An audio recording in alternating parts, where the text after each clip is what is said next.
Hey everyone, my name is Gary Smith. Welcome to my channel where I talk about the importance of purpose as it relates to how you approach your career, your finances, and your life. Today, my special guest is Lauren Sergy.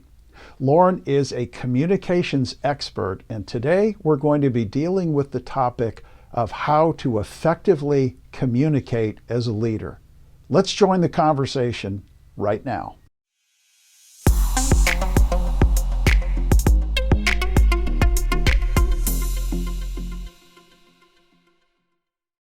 Well, hello, everyone, and welcome to another podcast session. It's so great to have you with us. My special guest today is Lauren, and I want to make sure I pronounce your name correctly. Is it Sergy? Yes. Got it. Got it the first time. Got it the first time. So I'm really, really excited to have you with us today, Lauren. Lauren is a sought-after expert in the art of speaking and communication for leaders and business professionals. She's written a couple of books. One, the Handy Communication Answer Book, actually made the best reference list by Library Journal. And her latest book, Unmute, How to Master Virtual Meetings and Reclaim Your Sanity, is available online at all the different online booksellers. So with that, I'm going to cut over to you, Lauren, because you've got a real interesting story about how you got from where you began to where you are today. And I think everybody should hear a little bit about that. Oh, it was a strange and winding journey. I began my professional life as the world's worst librarian.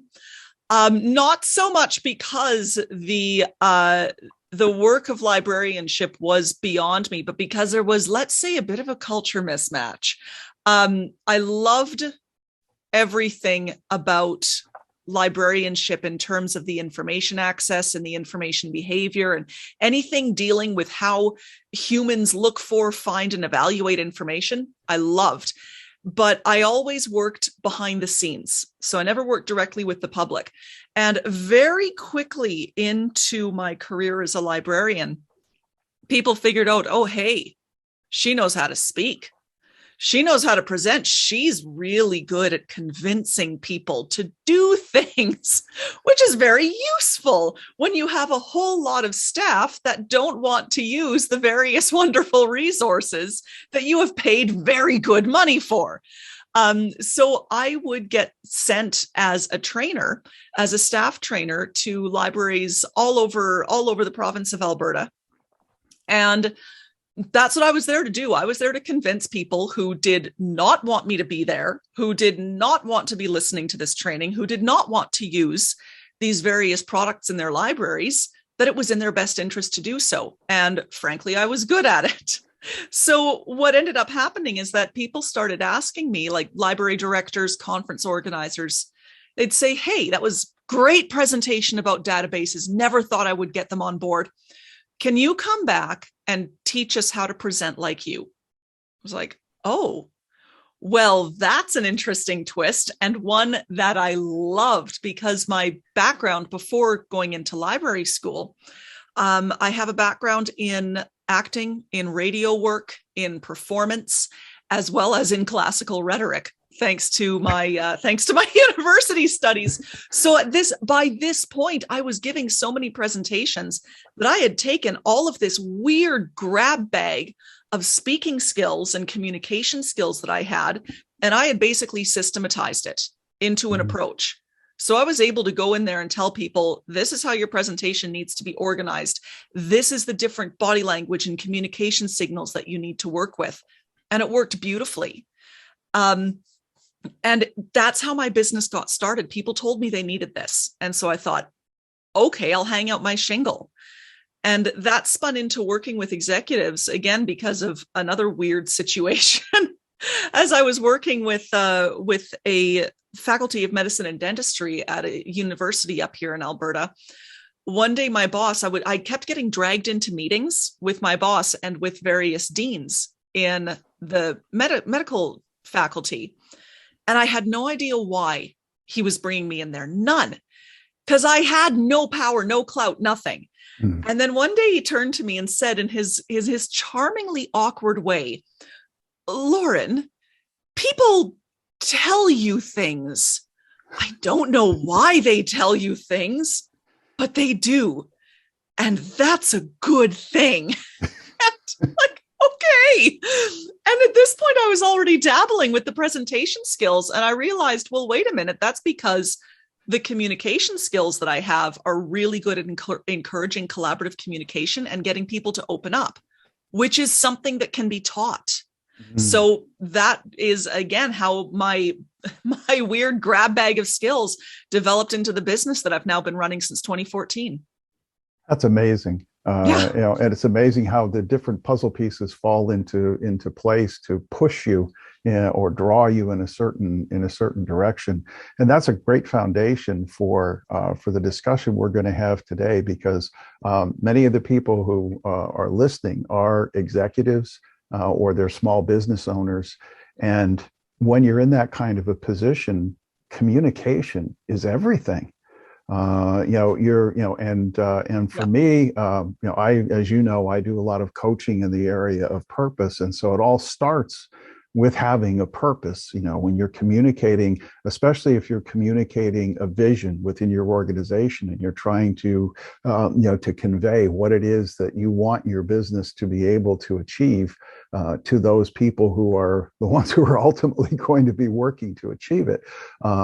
Let's talk a little bit about that, because I think it's so important to not just be able to get the message across, but to get people on board with what you're doing, and to be able to get them to support that effort. And in some cases, to be able to help sort those people out who are going to be supportive of the mission versus those who don't get it or don't want to get it and who need to perhaps move on to do other things. So talk about that. What is your approach when you first start working with an executive to be able to help them develop those skills?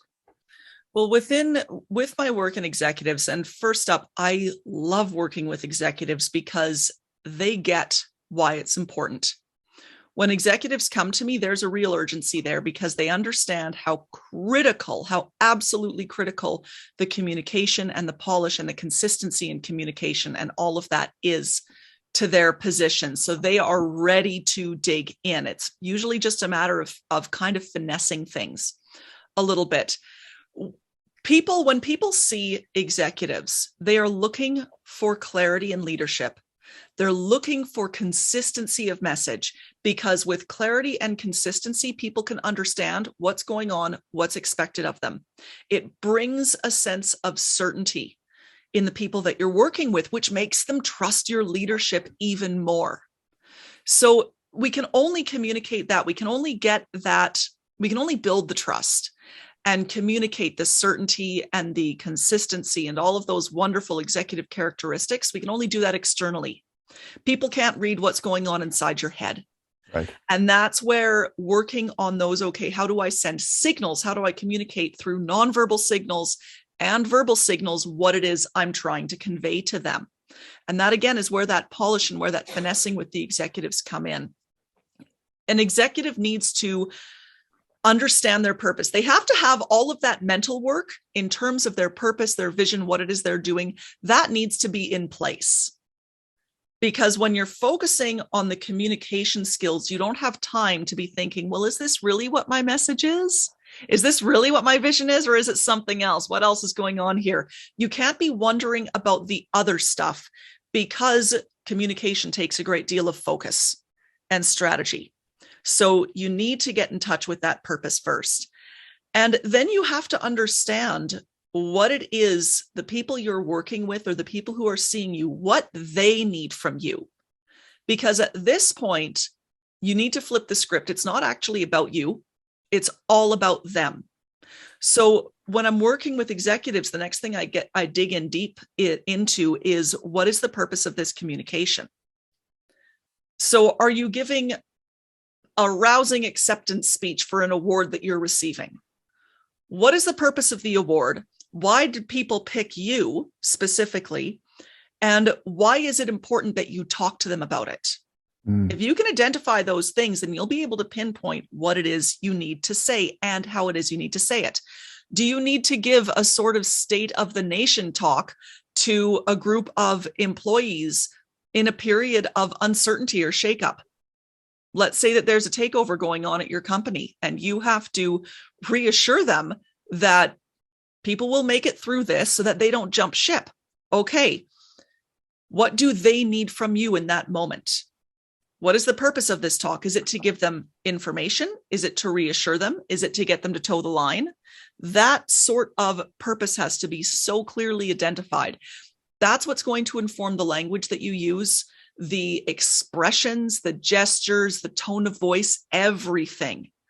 And that's when you can really deliver to the people that you're speaking to what it is they need. And that can only come around if you put in the work of understanding the people that you're speaking to, understanding them deeply, and being very honest and open and non-judgmental about what their needs are in that moment. Wow. So you can't say, oh, well, they should just listen to what I say because I've been a phenomenal executive for the past 15 years. They don't care. In that moment, they're scared, or they're uncertain, or they're angry. Mm-hmm. You have to work with them where they are. And it's not wrong that they feel that way. It's not wrong that you need to encourage them, because it's not about you, it's about them. Yeah, so there's so much to unpack in there. A couple of questions that I thought about as you were speaking. One is, and it's something that I struggle with in working with leaders, especially executives in organizations, because many of them are visionaries, and the challenge with that is that many of them also suffer from what I will call shiny object syndrome. So they go for, and it's sort of like, Elon Musk is a good example. Oh, how do you go from Tesla to SpaceX to Twitter? Yeah. How do you deal with that when you have an executive who he or she is not on message, because from moment to moment, the message changes? Yeah. That is always something very difficult to deal with. And, the shiny object syndrome, it very often comes with having a really high level view of what's going on. When the same thing, by the way, happens with subject matter experts, the exact same thing. They bounce from idea to idea to idea. What's going on there is that once you achieve a certain level of competency or a certain view of a subject, you can see all the parts and how they're all connected. And I call it the ball of wire brain. A spark goes off in one area of your brain, and then whoosh, all these other areas light up.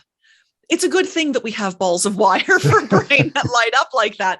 That's actually the creative spark that lets you see possibilities and connections. But no one else except for you can follow that line of thought. Once that spark fires off, nobody else can follow it. So in terms of staying on message, it really is about drilling into what the purpose is of the communication and what the core message is that you're trying to get across. Now, when I deal with core messages, I'm ruthless, Gary, ruthless. You get one sentence. One, because people can't remember any more than that. So basically what I get people to do is create a thesis statement. For you nerds out there, you create a thesis statement, or what I call the most important message. So if people who are listening to you speak only remember one thing, just one, 99% of what you spoke about goes away. They remember one thing. What do you need it to be? And then everything in terms of what you say is backing up or supporting or proving that one thing. So even though you boil the message down to one core subject or one core idea, it doesn't mean that it's going to be thin or sparse. You can dig deep into it, but you have to basically be able to return to that core idea at any point in time. So it acts as a mental anchor. Mental anchors are so good because when you go off track, and you will, and you'll catch yourself, I use that as a personal recentering.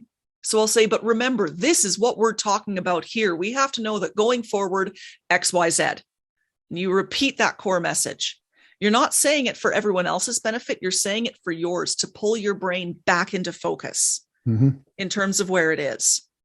Again, with executives, they tend to get that. They tend to understand the importance of it.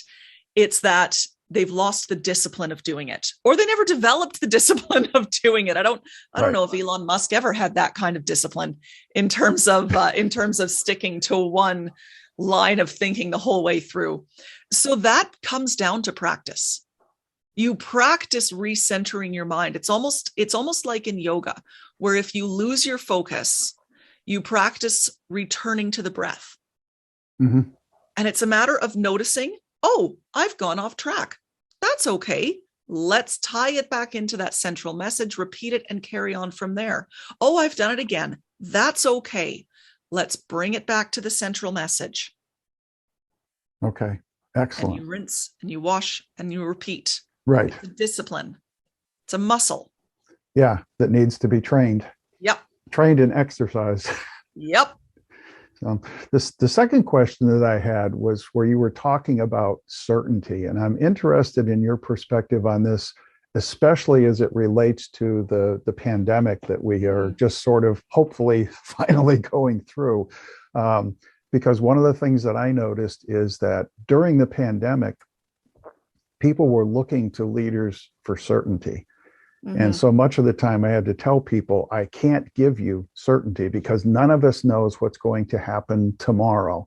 What I can give you is clarity to say, based on where we are and what we know right now, this is what we're going to do, and we'll adjust as we go forward and as we learn more and as the situation changes.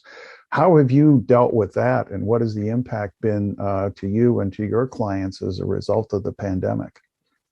The certainty piece is an interesting one because it's not certainty, it's certainty as an emotion.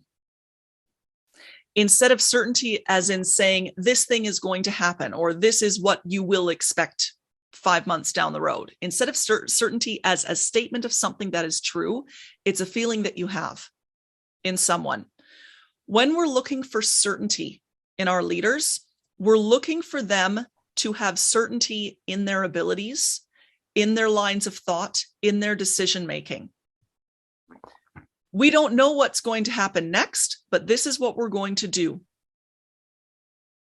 Okay, they've given me a direction. They seem confident about it. I can deal with that. Versus, we don't know what's going to happen next, and I think this is what we're going to do, but we have to be really careful moving forward, so we're going to try X, Y, Z. That expresses a lot of self-doubt. Right. So it's almost certainty in your own abilities. Well, maybe it's not only certainty in your own abilities, but maybe what people are really looking for is not just certainty, but within that certainty and how it's expressed, they're looking for security, to say someone's in charge, someone knows what's going on, and it gives me focus to be able to move forward. Absolutely. That's one of the things that it implies, is that even if we don't know what's coming, I know this person can handle it. Okay, whatever comes, they can handle it. They can be adaptive. They can be flexible. They'll make good decisions. I have certainty in their ability to make good decisions in the moment, and they feel the same about themselves. Not that they're never wrong, not that they can't change their mind. A good leader, if they are presented with better information, should change their mind and should feel perfectly comfortable doing so.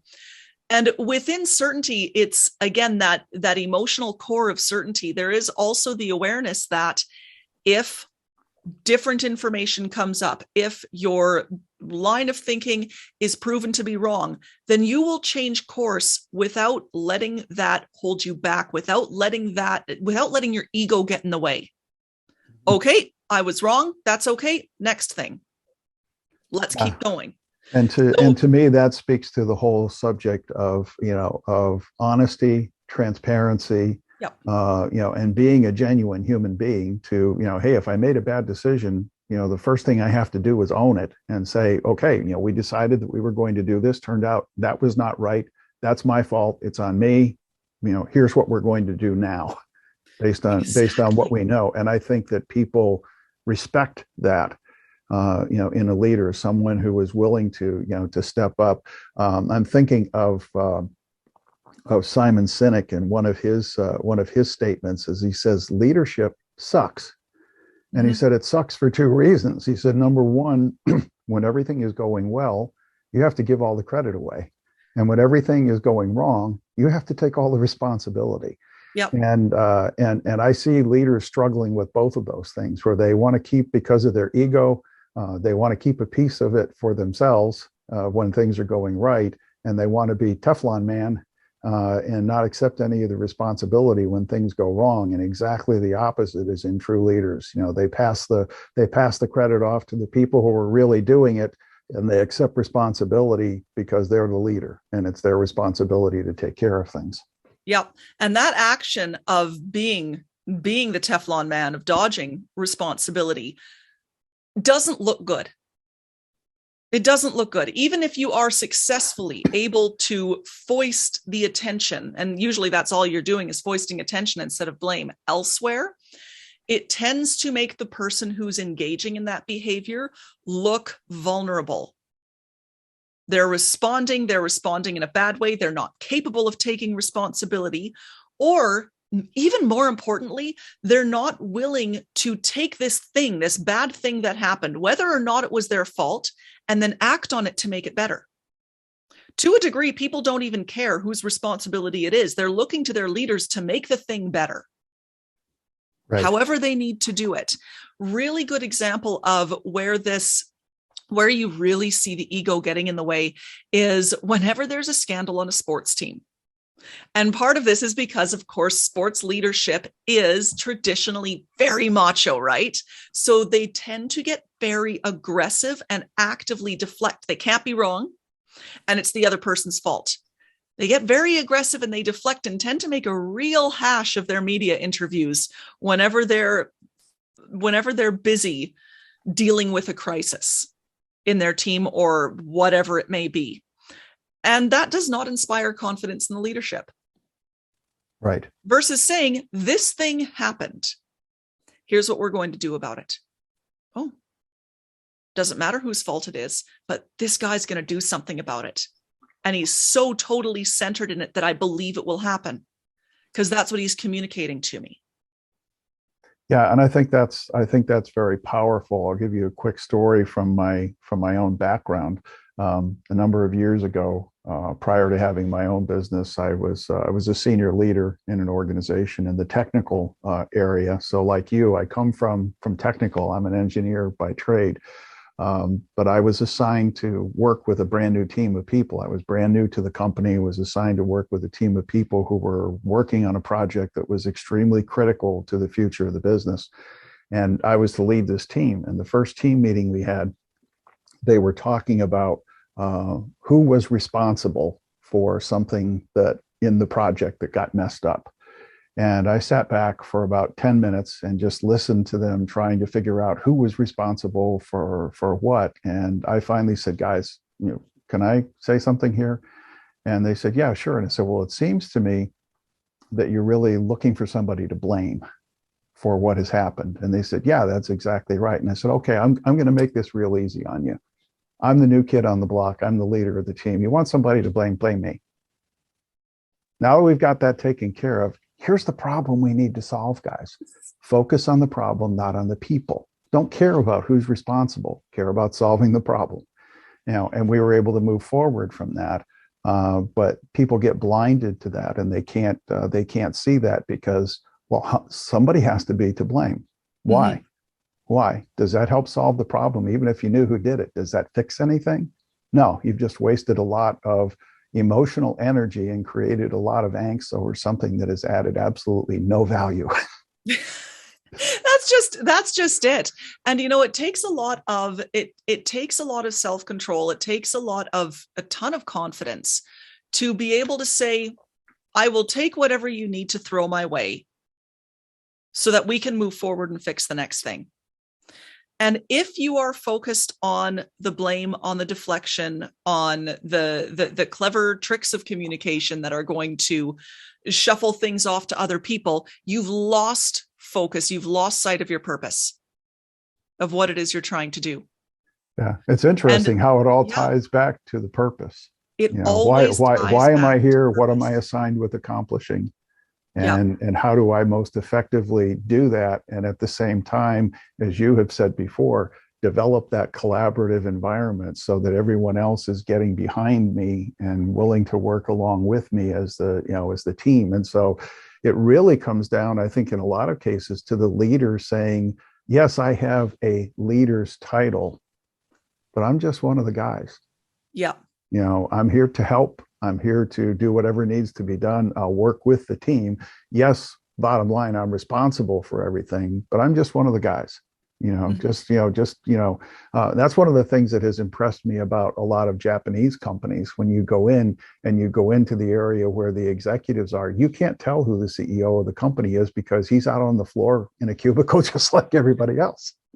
And when you have that kind of open atmosphere that says, that has built the trust, it's not something that happens instantaneously, but you build trust over time to where people know exactly who you are, they know how you operate, and they will open up and communicate with you and talk with you and bring problems to you. That's when an organization really has power. Absolutely. And, an interesting aspect of being one of the guys, of being one of the people on the floor is, again, what are people looking to you for? As a leader, what are they looking to you for? And that can give you really good clues in terms of emotional intelligence. And again, that nonverbal communication side, because part of what they're looking to the leader for is an indication for how they should be feeling. A leader's not going to understand what people are feeling and what they need to be feeling if they're not in there involved with their people. They have to have their finger on the pulse.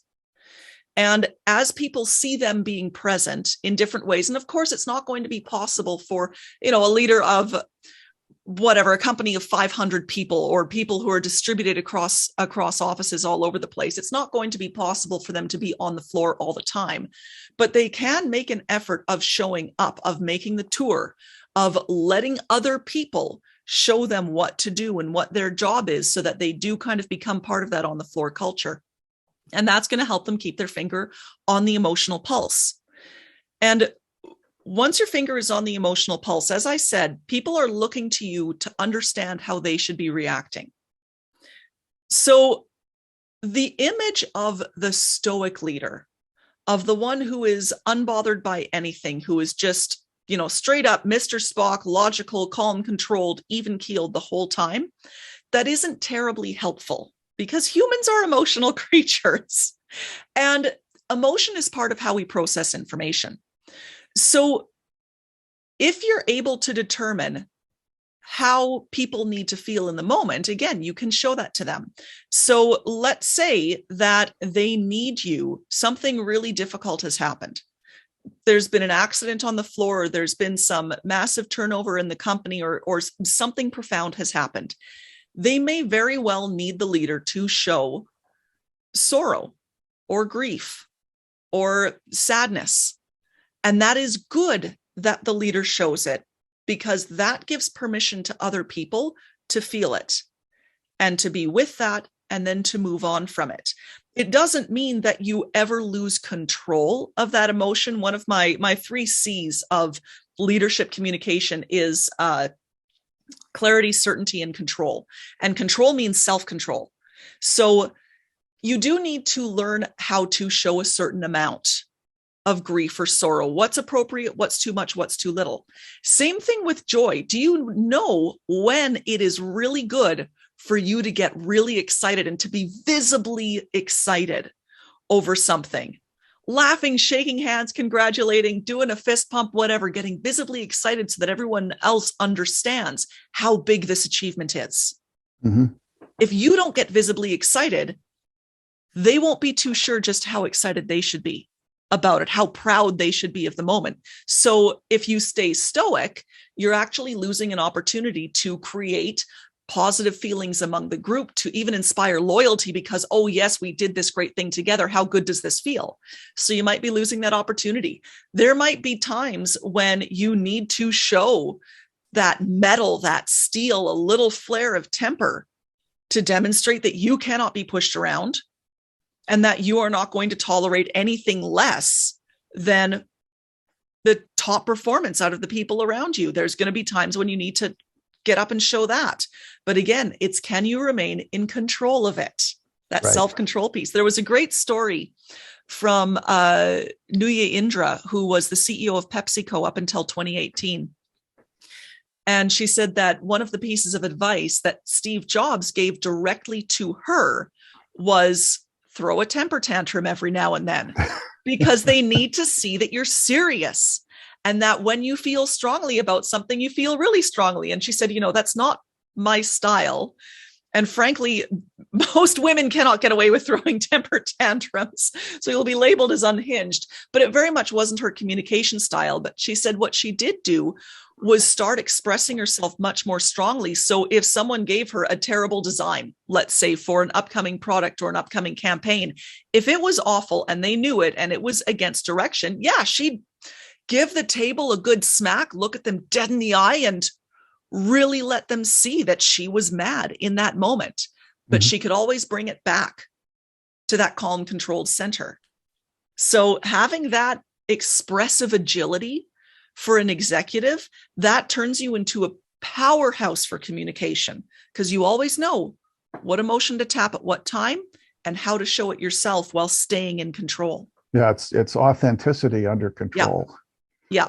And I think the other key thing in here too is, as leaders, and I find a lot of leaders, especially in small businesses, don't understand this, is that you can't lead all the people the same way. No. You have to know how people respond. And in my experience, I mean, there are some situations where if something was going wrong on the manufacturing floor, I could go out and I could talk to one of the leaders and say, come on, you know better than this. Get out there and get it done. And that person will charge off and get it done. Another person, if I had said that to him or her for the next 3 hours, would be in their office crying because they thought they were going to lose their job. So they need somebody to come alongside them, put their arm around them and say, come on, let's work through this together. There is a way to solve this problem. I have confidence in your abilities to do it, but we're going to do it together. We're going to make it happen. Some of them need the support. Some of them need the shove. And it very much sounds like in your case, you weren't judging them based on what they need, just because it might not be your style. You simply said, I know this person, I know this is what they need, and I'll give that to them. Right. Because if I operated by my style, it would always be reasonable to it my way.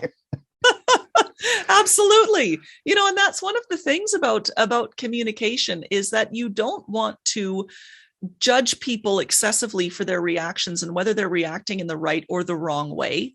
Because if you're actively judging them, then that is holding you back from figuring out how you're going to communicate them in a way that works.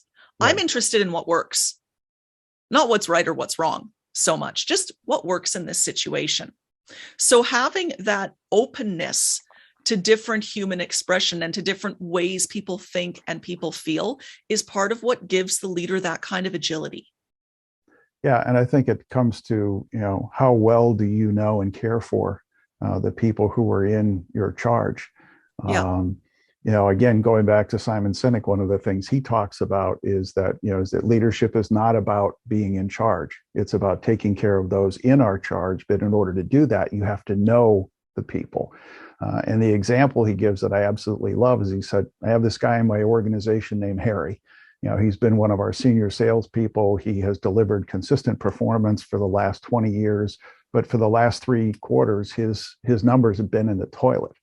Mm-hmm. And so he said, if I have an attitude as a leader that I'm the one who's in charge here, and I go into Harry's office and I look at him and say, Harry, I don't know what's going on. Your numbers have been down for the last 3 quarters. If something doesn't improve, I can't guarantee what's going to happen next. He said, now, if I deliver that message, do you think that Harry's going to come to work tomorrow all excited about getting his numbers back up? Or is he going to be home tonight polishing his resume, looking for another job because he's afraid he's going to lose this one? But he said, if I really care about what's going on with Harry, he said, I go into his office and say, Harry, I don't know what's going on here. Your numbers have been down for the last 3 quarters. I'm concerned about you. Talk to me. What's going on? How can I help? And he said, I don't know what's going on. He said, maybe he's going through a divorce. Maybe he's got a Mhm. tough financial situation. Maybe he's got a drug addicted kid. I don't know. And I never will until I build a relationship and let him open up and talk to me. And then maybe I can help him. But the bottom line is that he knows that I care deeply about him and about his success. And I'm willing to work with him. And that comes from just being engaged. And like you said, sort of the management by walking around, and not just walking around to see what people are doing, but walking around to get to know them, get to know their husbands, their wives, their families, and get to know what's going on in their personal lives, and create that atmosphere where, hey, I can talk to Lauren about anything. Yeah.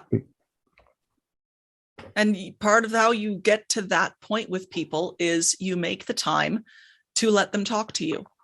Right. Which again sounds very trite, but for an executive or for a leader with a packed schedule, with meeting after meeting after meeting, and a million deadlines and a million different things they need to do, one of the first things to fall off their schedule is that time for just open conversation, because it does eat up a lot of time. The dividends that it pays in terms of employee trust and employee loyalty are worth every minute. Because what's going to take more time? Training up another guy who, to meet that same standard of excellence that your example had for 20 years, just because of a few months of lousy performance, training up someone to get that kind of experience, or taking the time over the years, drip by drip, to get to know him really well, so he'll come to you when there's a problem. Right. And very often that talking doesn't necessarily need to go anywhere. And this is part of where the lack of face-to-face interaction with many organizations over the past 2 years has been really hard, because it's more difficult to have those water cooler talks when you can only have them over Zoom. But if that is your option, if you are remote, and I'm remote with the majority of my clients, it can be as simple as picking up the phone. Don't schedule a video conference meeting because they're too tiring. Just do a surprise call to check in on people. And I would recommend checking in on your managers and encouraging them to do the same for their team, because you can't spread yourself everywhere. So choose who you want to model this behavior to, and then have them trickle it down so that you get that behavior being part of the communication culture within your organization. That becomes really positive. Within the actual speaking to people, what I always say in almost every situation is you want them to do 70 to 80% of the talking. And you listen, and you maintain eye contact, and you ask follow-up questions, not complicated ones, just ones that encourage them to keep thinking through their idea. Because that whole time that you're listening to them and you're encouraging them and you're asking good questions that help them open up more or think further, they're saying, this guy's invested in me.